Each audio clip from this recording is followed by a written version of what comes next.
Have you ever built a really sophisticated project, made one change to it, and found that the whole thing falls apart? When you did undo the change and built it back together, and that change was fixed, you found out that it was broken all over again, just in a different way. This is because of something called tightly coupled code. This sort of behavior scales up and down from the stock market to nuclear power plants. In this lesson, we're going to overcome the third law of thermodynamics by building things modularly within Unity.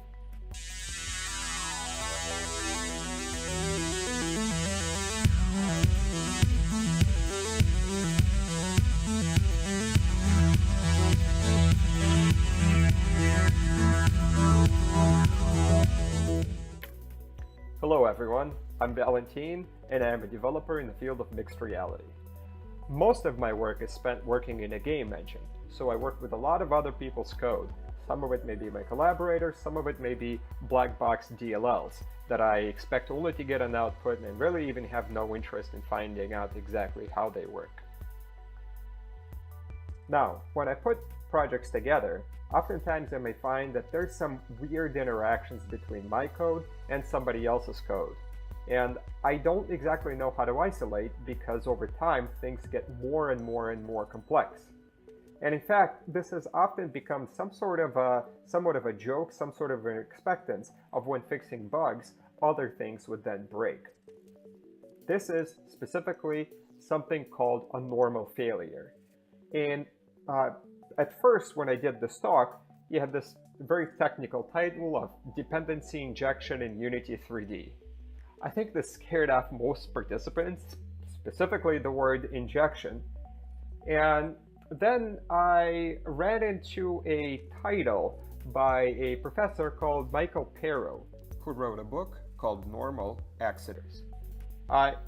In it, he stated that within tightly coupled systems, as the complexity increases, the incomprehensible complexity will eventually lead to a normal failure.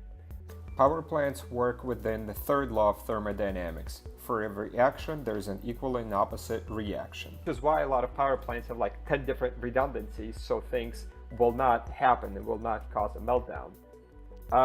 Stock trading has a similar sort of coupling. So saying that if this stock goes down, then probably this stock will go down as well, which might not often be the case. So in the end, what you get is an unexpected behavior of these two stocks just being tethered to one another. In manufacturing, this is not as necessary. I mean, even if you're building a car, it doesn't really matter how a certain door is produced, as long as it fits in on the conveyor belt. There may be somewhat of a time delay, but we are less restricted by immediate consequences of something happening.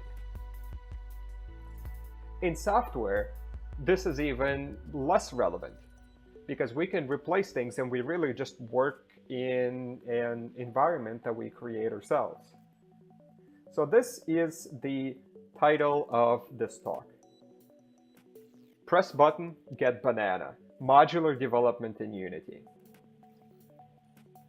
What we want to create is a system that can be changed. If we change one part of the system, it will still work, just with a different component.